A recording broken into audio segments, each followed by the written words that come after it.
President Obama wraps up his Middle East tour today, the first foreign trip of his second term. Last night, the president was the guest of honor at a state dinner in Israel. This is Mr. Obama's first trip to the country as president. Most of his agenda focused on Iran's nuclear program and the civil war in Syria. But the president also addressed the stalled peace process between Israelis and Palestinians. He spoke to a large gathering of students in Jerusalem. Peace is possible. It is possible.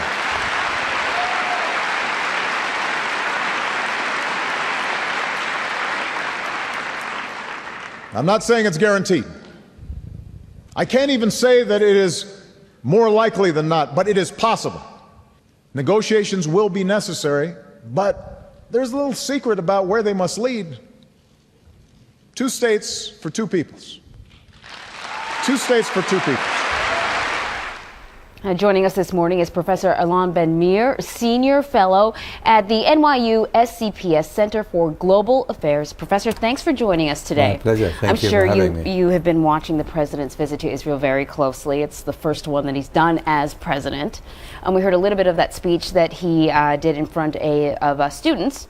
And he said peace is possible, and he really was encouraging young people to play a role in the peace process. Now, the president can give some great speeches. He got, healthy round of applause there. But these are words. Can words really make an impact when it comes to the peace process, or do we need a little more than a nice speech? Well, of course, it matters. It matters what the President of the United States in particular says. Because in the final analysis, only the United States can in fact have any kind of effect on the Israeli-Palestinian peace process. Mm-hmm. Without the United States, in my view, direct, active involvement and consistent, there will be no progress. So this visit can be extremely critical, very important, provided there is a follow-up. The question is, what's going to happen now? Right. Will the president be prepared to invest real, serious political capital to advance the process? We saw that he had a joint press conference with Netanyahu, and they were very sort of warm and jovial, and they seemed to be getting along. He also visited the West Bank and also had a joint press conference with President Abbas. That's right. A different mood for that press conference. What was your feeling on the press conference, having the joint press conference? How do Palestinians feel about President Obama and this trip? And was the joint press conference a good idea for him? Well, it's a good idea, but the problem is that the Palestinians do not see the President of the United States as treating them on an equal basis with the Israelis. Right. What they were hoping to see some kind of balance. We've been saying all along, to emphasize the importance, the relationship between Israel and the United States, it's very, very important for the Israelis because they view the United States as the only, and I repeat, the only ally that they have.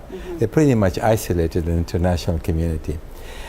But that is okay from the Palestinian perspective because they know only the United States can exact the kind of concession that they need in order to make peace. On the other hand, the president, almost it was quite obvious that he wasn't happy even to be in the West Bank. And they noticed that. So there is very little trust that he will in fact can push the Israelis to do what needs to be done. So after this visit by the president, the joint press conferences and the speeches, do we have a reason to feel positive about the peace process moving forward? It is possible, provided the United States make that decision.